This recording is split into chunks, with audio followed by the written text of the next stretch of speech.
All right, so for those that are joining, we're going to go ahead and get officially started. So welcome everybody that has not been listening to everything that we've been doing the last like half an hour. And Adam, we know that his sound and his video works, and now mine does on Zoom. So welcome everybody for joining us. Again, thank you Matthew from Zoom for helping. These webinars have been a great asset. It's been very popular, especially being able to do more of an interactive Q&A, and especially on video. The video portion in these webinars offers something that really hasn't been able to be done yet, or hasn't been done. So people tend to really like it. So thank you for everybody that's joining in. It's still a little bit, we have to get used to it, but for those that don't know, I am the executive director and founder of EDS Wellness, which is a 501c3 nonprofit based in the US. And I'm thrilled. We focus on restoring function and helping people live well. I've done a number of conferences in person where it's called Wellapalooza. I've also done continuing medical education conferences for providers.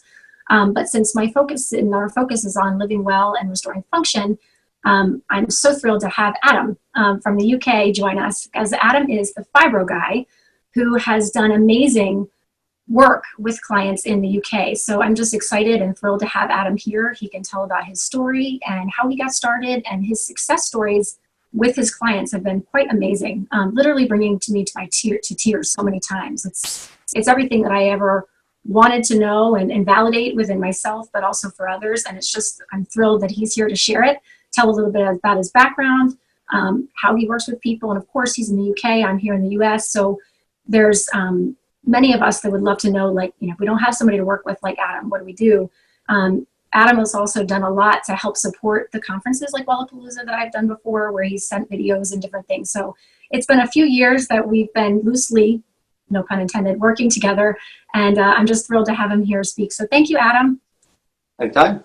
So go ahead and everybody can see your screen and you can get started. And I'll just chat. And also I want to make sure that everybody knows that we will, let's hold questions and Q&A after Adam's done his presentation. Unless Adam, you want to interact, however you want to work it is fine. But usually if somebody gives a presentation, we hold the Q&A until after, but I'll monitor the chat, like the typing chat from everybody. Well, I thought I'd maybe start off showing you something of the kind of people that I work with on a daily basis. So this is a ITV News segment from one of my clients, Chris. She's hypermobile Ehlers-Danlos syndrome. So I'll play it. Hopefully the audio should work. We'll give it a go. It's working.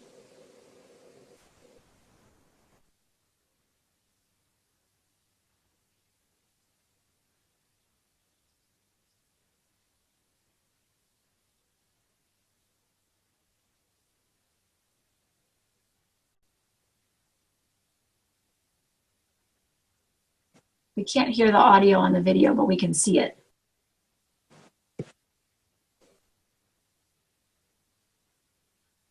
Can you hear anything at all? Here, you can hear you, and we can see the video. All right. So I'll give you some background then. Chris was told that the next step would more than likely be a wheelchair, as she'd been on crutches for a couple of years. Not content with that as a future option, she came and found me. And then I think it took us about 8 weeks, and she was ready to pretty much leave. She stayed on for a little bit longer, but these days she works full time. She has her own business on the side. And this video is actually about a year old. And in that time, I think we've had one subluxation, which is brilliant when you really think about it in a year.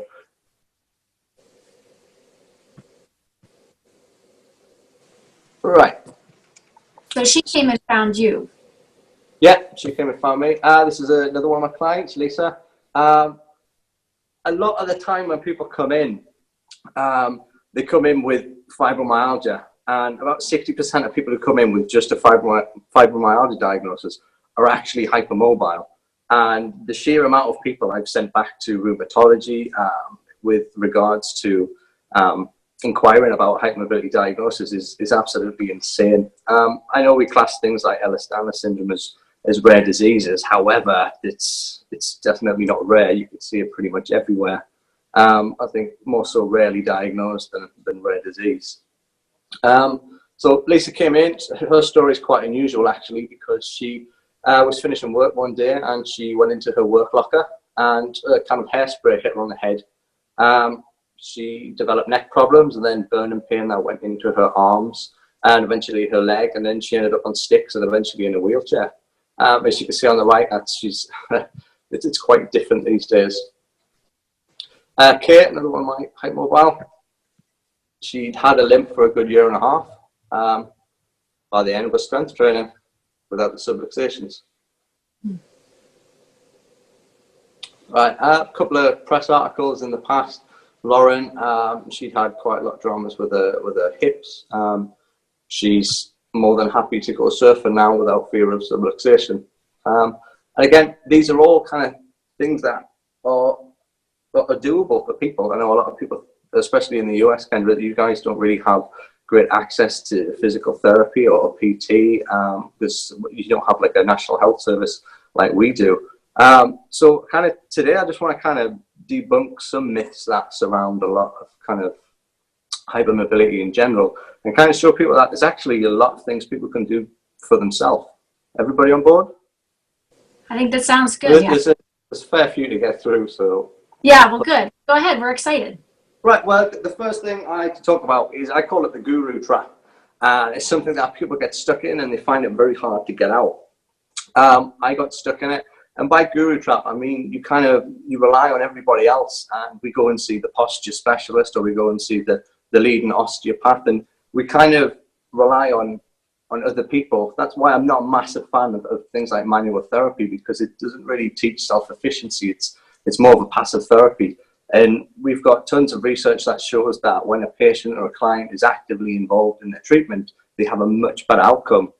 So when I say the guru trap, especially my guys and girls when they come in, the first thing I do is just explain that it's not some kind of guru trick. We're not peddling magic in here. It's more about education because the more education you've got, the more you can actually help yourself. So I think that's important for a lot of people watching because people will tend to rely on people because they don't have the knowledge kind of available to them. Myths around hypermobility, there is absolutely tons. Probably the one that gets me the most is the weak core myth. And a lot of people watching this will have probably been told by somebody that their back pain originates from a weak core or it's posture related or it's because they stretch. And the thing is, it's just not true. We have the evidence. We've got the data that completely debunks it. The core stability myth was debunked nearly 20 years ago, but it's still probably one of the most prevalent kind of myths about, especially when it comes to hypermobility. We know that core stability exercises can help with lower back pain, but it's no more effective than, say, playing badminton or yoga or Pilates or anything else that just promotes healthy movement. There was a good study done a few years ago on 800 pregnant women, all with lower back pain. And what the research wanted to do was they wanted to see what was better, cognitive behavioral therapy or physiotherapy for lower back pain. Within the first week of actually starting the trials, they had to completely cancel it because 600 of the 800 women made complete, unaided, spontaneous recoveries. And if you think about if a woman was ever going to have a weak core, it's going to be right after childbirth when it takes, 5 weeks for the relaxing hormone to get out of the system, 6 weeks for the rectus abdominis to shrink back down to normal size. So if there was such thing as a weak core, it's going to be just after childbirth, and you certainly wouldn't have 600 out of 800 women making spontaneous recoveries. Posture is another one. I got sucked down that rabbit hole quite a long time ago, unfortunately, but I know a little bit better now. Posture and pain correlates very, very poorly. And a lot of the times it's more about effect rather than cause. If you're in pain, then you're not going to be walking about tall and confident. You're going to be hunched over. I was ill a couple of weeks ago, and within about 4 hours of being ill, my ribs started to hurt and it felt like I had costochondritis. It was literally from me being hunched over, more of effect rather than a cause. I did put out a blog not so long ago on stretching with hypermobility and why we shouldn't be afraid because, Kendra, you're quite a big fan of yoga, aren't you? I am, and I think that the whole stretching thing is very interesting, especially when you study biomechanics. I am a certified yoga instructor, And yoga is great if done well. You know, when they learn, and I think people get very worried about stretching. I'm sure, I don't know how exactly you feel, but that stretching, all stretching doesn't mean far beyond, you know, too much. And I think that's where yoga can be dangerous for people if they don't have proprioception, or if they stretch too much and they don't know that they're doing so. However, you know, if done properly and they learn more awareness, you know, it can be very good. And actually it's taught almost opposite of the way that traditional yoga is taught, in my opinion. But when you study restorative exercise, or the certification that I'm going through, when you talk about biomechanics, you know, there's a lot of emphasis on, you know, understanding true what stretching really is. Not all stretching is bad. Yeah, well, like I said, most of the myths around stretching come from 20, 30 years ago. We know that stretching doesn't actually change the tissue. We used to think something called, it was called the plastic deformation theory. It's where we thought that when you stretch your hamstrings, you got to the point